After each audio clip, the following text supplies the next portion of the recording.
Assalamualaikum warahmatullahi wabarakatuh. Alhamdulillahilladzi khalaqal insana fi ahsani taqwim summa radadnahu asfala safilin illa alladzina amanu wa amilus solihah. Asyhadu an la ilaha illallah wahdahu la syarikalah wa asyhadu anna Muhammadan abduhu wa rasuluh la nabiyya ba'da. Saudara-saudara pemirsa yang dirahmati Allah, dalam kehidupan ini kita sebagai manusia banyak sekali melakukan kesalahan dan dosa, baik yang disengaja maupun yang tidak disengaja. Padahal Allah Subhanahu wa ta'ala memperhatikan apa yang kita lakukan dalam kehidupan ini. Setiap kesalahan yang kita lakukan, Allah sampaikan kepada kita, wa may ya'mal misqala dzarratin syarran yarah. Kelak di akhirat akan aku perlihatkan kepadamu setiap kesalahan-kesalahan yang kamu perbuat. Begitu juga sebaliknya, wa may ya'mal misqala dzarratin khairan yarah.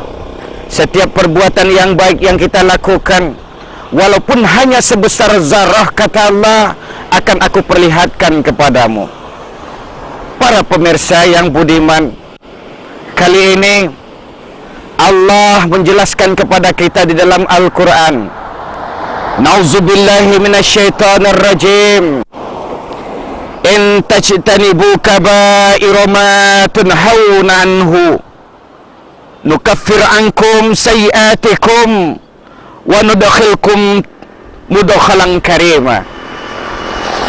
Dinyatakan oleh Allah di dalam ayat ini bahwa jika kamu menjauhi dosa-dosa besar, kata Allah,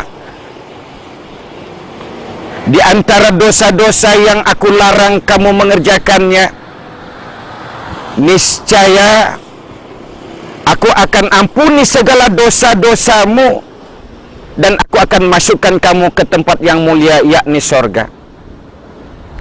Saudara-saudara, di sini Allah menjanjikan kepada kita sebagai manusia bahwa sesungguhnya Allah Maha Pengampun.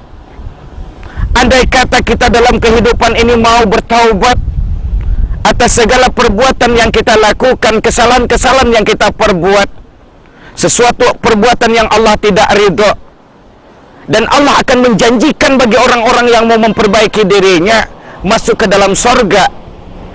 Tapi dengan catatan, kata Allah, jika kamu mau menjauhi dosa-dosa besar. Mana yang dosa besar yang Allah nyatakan di dalam ayat ini? Dosa-dosa besar yang dicatatkan oleh Allah adalah dosa-dosa yang Allah larang untuk kita kerjakan. Banyak hal yang Allah larang untuk kita kerjakan di dalam kehidupan kita. Di antaranya berdusta. Allah nyatakan di dalam Al-Quran bahwa sesungguhnya orang-orang yang berbohong Allah akan laknat, Allah akan kutuk mereka, sebagaimana yang dinyatakan oleh Allah di dalam Al-Quran surat 51 ayat 10. Qutilal kharrasuna, terkutuklah orang-orang yang banyak berdusta.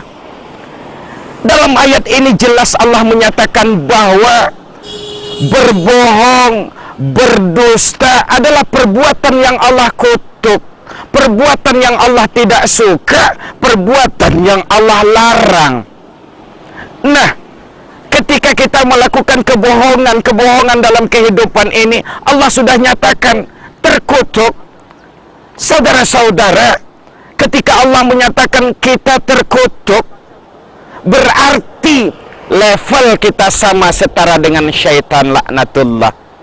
sebagaimana selalu kita membaca kalimat ta'awuz, a'udzubillahi minasyaitonir rajim, aku berlindung kepada Allah dari godaan syaitan yang terkutuk. Syaitan makhluk yang Allah kutuk, dan juga orang yang berbohong juga termasuk makhluk yang Allah kutuk. Nah, andai kata kita berbohong selalu dalam kehidupan ini, maka yang terjadi adalah kita sudah disetarakan oleh Allah dengan syaitan, laknatullah. Kita juga termasuk orang-orang yang dikutuk. Maka dari itu, ketika kita mau masuk ke dalam surganya Allah, mari kita tinggalkan perbuatan-perbuatan yang Allah larang.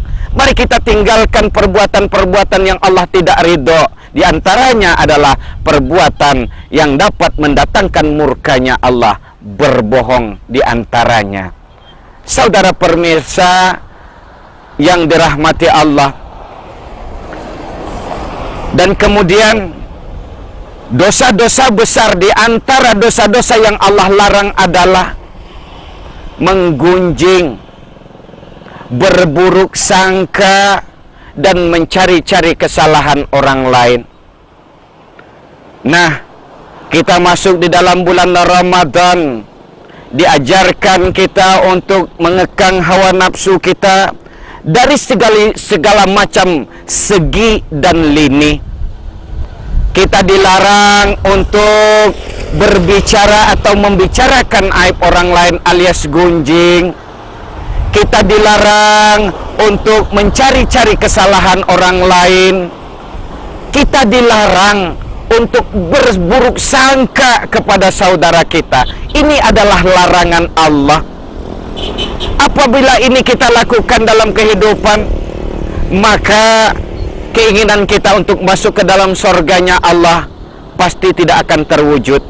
Karena Allah sudah menyatakan, baru bisa kita masuk ke dalam surganya Allah apabila kita mampu menghindari semua apa yang Allah larang, yakni dikategorikan di dalam dosa-dosa besar.